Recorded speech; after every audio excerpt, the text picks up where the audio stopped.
Moi, il y a plein de choses dans la vie où tu as en fait des cadrans, tu vois, tu as deux extrêmes. Et en fait, chaque extrême doit savoir quand est-ce qu'il faut changer. Donc le meilleur exemple de ça, c'est le cadran du perfectionnisme. Tu as des gens qui sont ultra perfectionnistes et tu as des gens qui sont ultra efficaces. Et en fait, la personne qui... Pour toi, c'est ça l'opposé de perfectionniste? Ouais, enfin, sur ce cadran-là, tu vois. Après, ouais, tu pourrais dire, ouais. Mais en général, quand t'es perfectionniste, t'es moins efficace, tu vois, genre, ou efficient, si tu veux être précis, tu vois. Si t'es perfectionniste, en gros, tu vas faire 100%. Tu vas tout faire, jusqu'au moindre détail. Si t'es quelqu'un d'efficace, tu vas juste faire 10%, mais le 10% le plus important, tu vois, pour que la tâche, elle soit faite. Et le mec qui est efficace, il doit savoir quand être perfectionniste. Tu vois, donc si t'es tout à gauche du cadran, t'es le mec super efficace, tu dois savoir quand aller plus à droite. Donc quand c'est vraiment quelque chose d'important, tu vois, je sais pas, quand on parle de compta ou de finance ou de, tu vois, tu gères ton business, tu gères tes cash flows, là tu peux pas juste gérer le truc vite fait parce que sinon ça se trouve tu dois mettre la clé sous la porte, tu vois.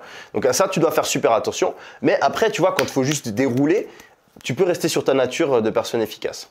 Et ensuite tu as la personne perfectionniste, elle doit savoir quand elle doit arrêter de se prendre la tête sur un détail qui va rien changer dans sa vie. Tu vois. Et tu as ça partout.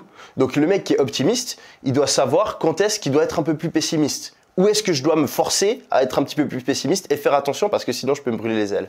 Et à gauche, le mec qui est pessimiste, il doit savoir quand est-ce qu'il doit croire en lui et foncer et avoir cette fibre un petit peu plus optimiste pour pouvoir ne pas se limiter dans la vie. Donc en fait, tu as plein de trucs comme ça.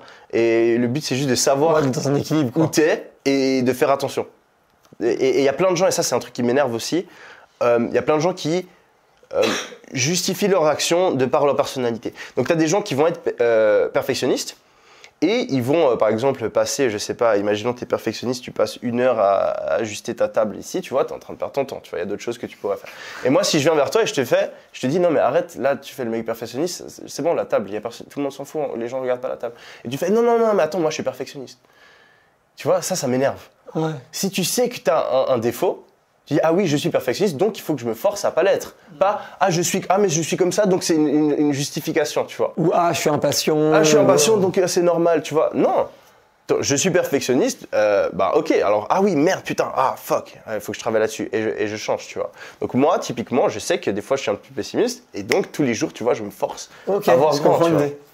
Et je pense que c'est super important de connaître ces cadrans-là et de faire gaffe et de pas se dire c'est ma personnalité. Ouais, pas être en pilotage automatique. Ça m'énerve, tu vois, ça m'énerve énormément les gens qui restent sur leurs acquis, tu vois. Genre pour moi tout est fluide, comme je disais avant, tu peux tout apprendre, tu vois, c'est pas parce que tu as un penchant d'une certaine manière que tu peux pas devenir l'opposé. Moi je savais à un moment, moi je suis quelqu'un de désorganisé.